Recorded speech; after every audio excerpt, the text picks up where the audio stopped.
So this happened like what was it like last week? No, Yeah. well technically last week. Yeah, because today's Sunday. That's true.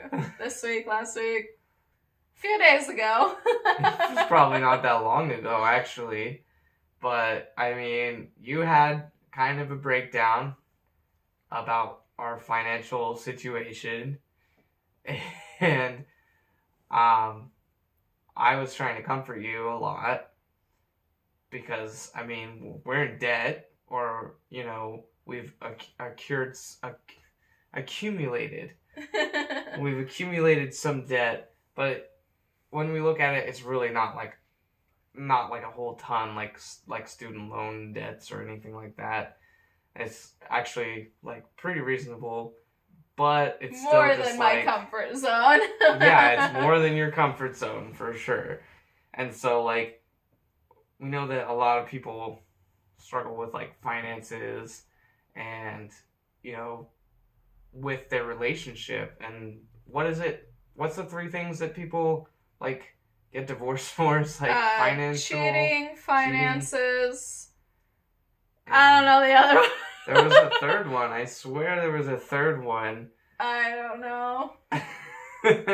Those Probably communication or two. something like that. Well, I think that factors into all of them. Yeah. Which is why we're talking about things, together. Not, live on camera. But that's basically, what we do is just talking out. So it was like that day you were crying and, well, I mean, just like tell us how you were feeling, I guess. I guess for me, like, so we've been working on Eric's business and getting it to where when we have our baby, I'll be able to be a stay-at-home mom. That's the goal.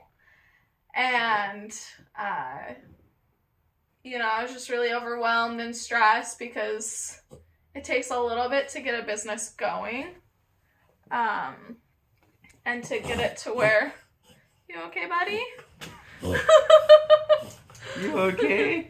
Got a little blooper going. He was sleeping upside down, so I think... Hey, it's okay. Let's not sleep upside down, buddy. Yeah, come here. You okay? Get him some water. I think he just needs a little bit.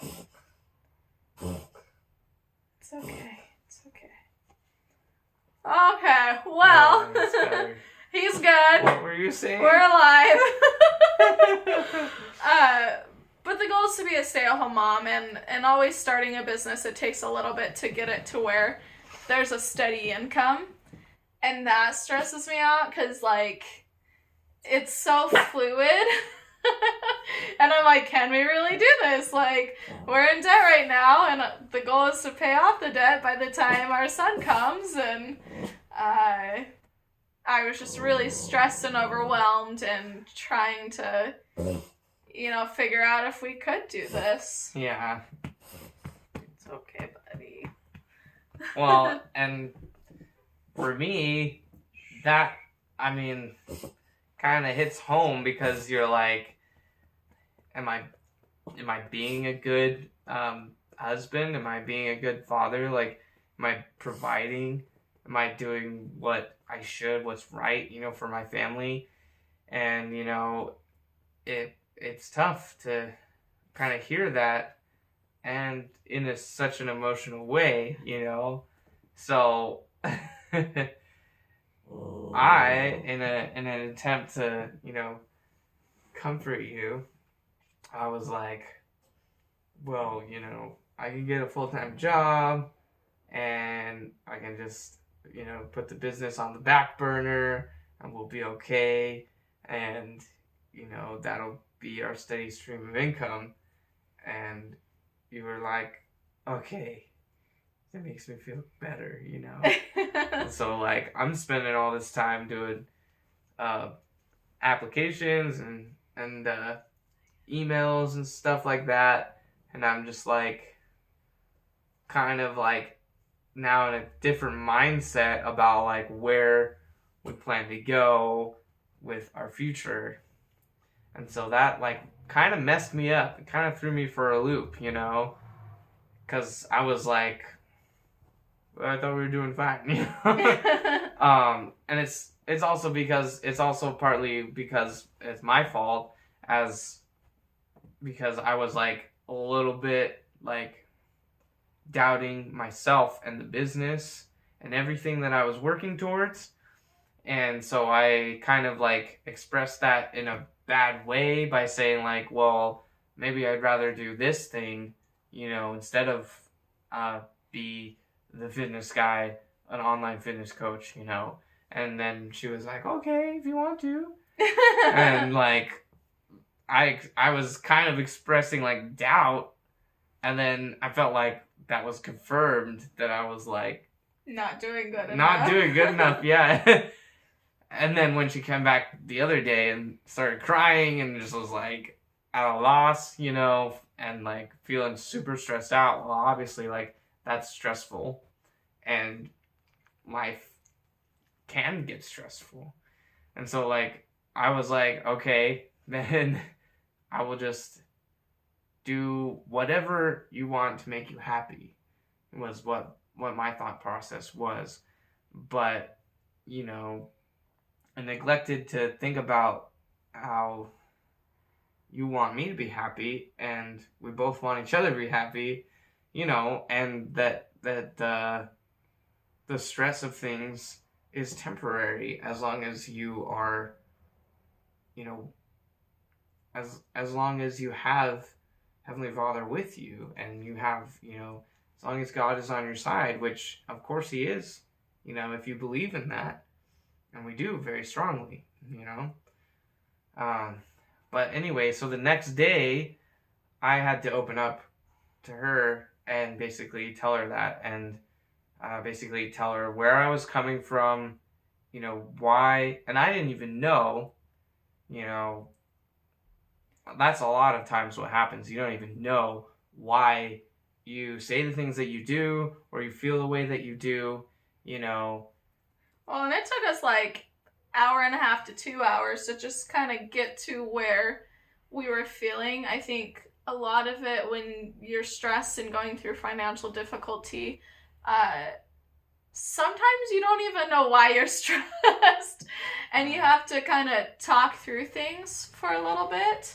I know for us, to peel back the layers. Yeah, we were peeling back the layers and like, okay, well, is that really how you feel? And trying to discuss it and figure out what do we feel totally deeply. And for Eric, it was that he wanted to keep doing his business, and that I believe in him.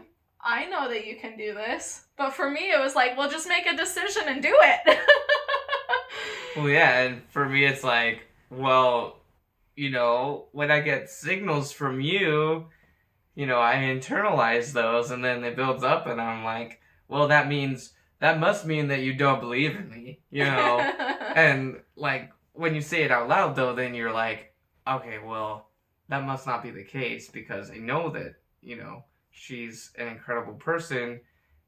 Not only that, she believes in me as an incredible person as well, which like sometimes is harder for me to wrap my head around.